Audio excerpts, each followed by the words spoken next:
sa podcast. Ako si Glyzel. Ug ako pod si Katok, Aaron. Pagkaroon kauban nato sila. Juliana. Althea. Ug Ace. So, ang atong storyahan karong adlaw kay about experience sa junior high school diri sa Tagum City National High School. So, isa may mag-una. Ikaw, Ace, unsa man imong experience tong junior high pa ka? Kanang dili mo malimtan yung experience. Yeah. Aw ako. Nangajud ka ng isa yun na dili yun na ako malimtan yun. Unsa man? Katong foundation day. Wow! Kabalo mo? Wala. Katong foundation day, ma'am. Murag feel na ako ng kompleto mo sa inyong ka-friends. Like feel ni mo nga part yun kasi lahang the best yun kayo na. Oo. Pati na mga pagkaon na itong foundation day, di ba? Hindi yun na malimtan. Mga food stalls. Busog ka. Day 3. Wow. Okay, so dili magpaulahi si Si- Althea. So, ang akong experience kay most unforgettable moments probably kay katong intramural. Wow! Same as kay Ace, kay gwapo siya kayo ang experience, kay lingaw kayo siya, kay daghan kayong activities, and ang mga classmate kay lipay siya kayo, kanang naglipay-lipay siya may tanan. Wow. Okay. Karon nga year, ganahan mo karon nga year nga interview. Of course. Ganun ganahan mo ka guys, ha? Kay syempre dili mawala ang foam party o katong banda god like Pwede kang ambak ni Glyzel ato guys. Pwede good. ligot ko. Okay, so dili magpapilde ang ato ang katok. Aaron. Ang akong experience tong niaging akong pagka junior high is katong nag-graduation. Hala. Ngano? Oo, ngano. Kay dito nakitaan sa akong inahan ang akong kahago, ang akong pawis, dugo, ug akong paningkamot nga maabot kung unsa ko ang naa karon. Tama dito. Bis ka nagdugay kay mga nag-graduation, di ba? Lipay gyapon kay Oo. ano to mga makeup ng lusaw na jud tungod sa kadugay. Nagabinas biya tato, di ba? Okay, what about si Juliana mag-share sa atong experience sa So- junior high? So para sa ako, ang pinaka-fun nga experience sa junior high school is ang cheer dance and ang hip-hop po siya, di ba? Kay katong cheer dance. Yes. Nagkan kay we're gabing kahago siya na to ato kay kanang even like klase pagkahapon practice gihapon. Kita, di ba kita tanang section na to nag Yes. very hagod and very worth it po pagka performance na kay biskag na yung mali galingaw mangyapon siya kay naka perform ta nag-build tag teamwork sa ato ang classmate and all this Jud. Kaya miskag unsa ka kapoy ang cheer dance sa gift hub. Nilaban yun ang tanan para sa grado, di ba? Ikaw, Glyzel, unsa man imo, ha? Ako ang ma-share dyan sa junior high school kay syempre dagan mag-happenings no sa atong junior high school. Ang pinaka-favorite dyan ako kay pareha sa giingon ni Juliana ang hip-hop o ang cheer dance. So kato na time kay dili man gina-allow jud ang kana ma-practice gud sa gawas. Yes. Pero kay sipat man jud ang mga student. Hala. Agay ka diha. Sa Agoy. section magsabahan. Magsa-session Dili ka na na nimo, kami nga guys. section. Oy. Ay, dili di ay. Dagahan po. Ay.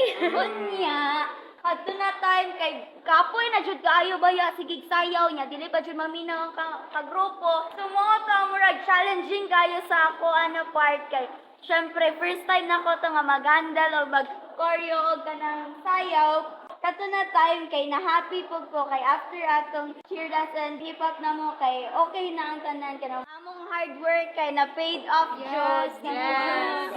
Unya, worth it po kayo kay dagko may og grado kay miskag wala may nagka-inaunsan. Dako gyapon may og grado. Very proud ng mga teachers na to ato. Yeah. Tama, proud. Grabe, ka. yatag jud Yes. sa mga students ang best nila. yes. Yeah. So enough with the funny experience or like kanang unforgettable experience. So may mga murag funny or like kanang ano ba, sad nga experience or unsa ba nga na-experience niya sa junior high school? Sad? For me, siguro katong, graduation day. I mean, happy good ang kuan good. Kay, nag-graduate ta, pero sa part nga, syempre, di na mo magkita yung mga ubang classmates. Kaya lain na mo kung school at tuon. Sad yun siya sa part, di ba? Pero, happy ko karon kay napoy uban na ako nga classmates nga. Muila gyapon sa ato. Yes. What about Aaron? Say saddest part Or sa junior funny. high school. Yeah, funny. Ang ako kay katong graduation gyapon. Mixed emotion, mixed emotion. Mixed emotion ako na feel dito. Nga naman kay itong pagka-graduation, na-realize na ko unsa na ako kapalangga ang akong mga classmate nga mga buotan. Ay, nirara niya na-realize. Oo, dito lang yun. Kay, dito lang, magbuot man mo. Oh, nakita. Ikaw ha? Jokers kayo. Dili magpapil this, kiss-kisson. Ang ako ang pinaka-saddest moment yun sa junior high. Siyempre, ang graduation yun.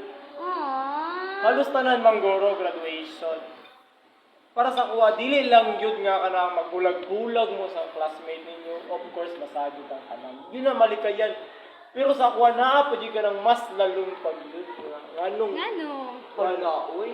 Katong grade 10 manggod is like na dito na ako nakita ang ako ang dawan. Hala.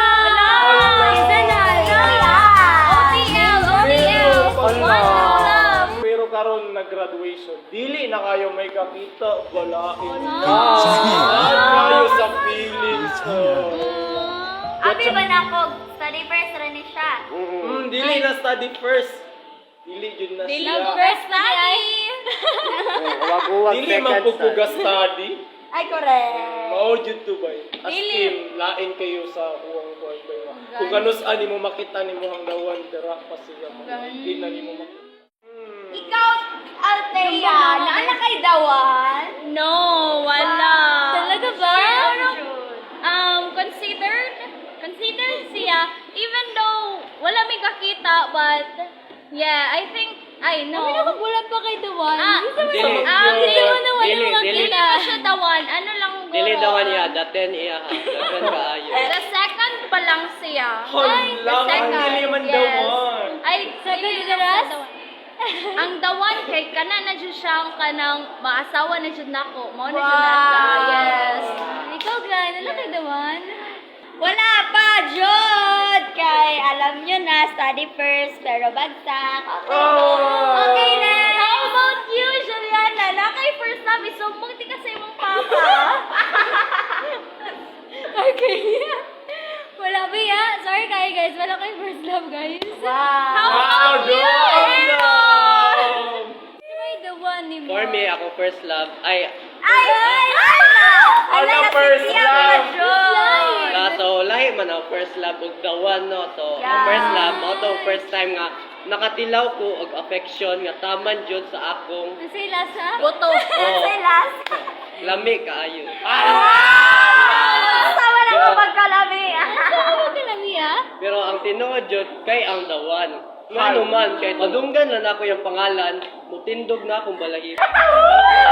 Sure na, Jod na. Mubuto ang akong dughan. Pwede na i-reveal. Og musiga ang akong mata. Naabay reveal dira, name reveal. Name drop? Next time na. Wow! Next episode? Abangan sa next episode. Wow! Abangan sa diya inino, tanaw na to, kumutugan ba dyan ni si Katok Aaron sa iyang crush. And now, Katok Podcast ends here. Bye, Bye, Katok! Katok!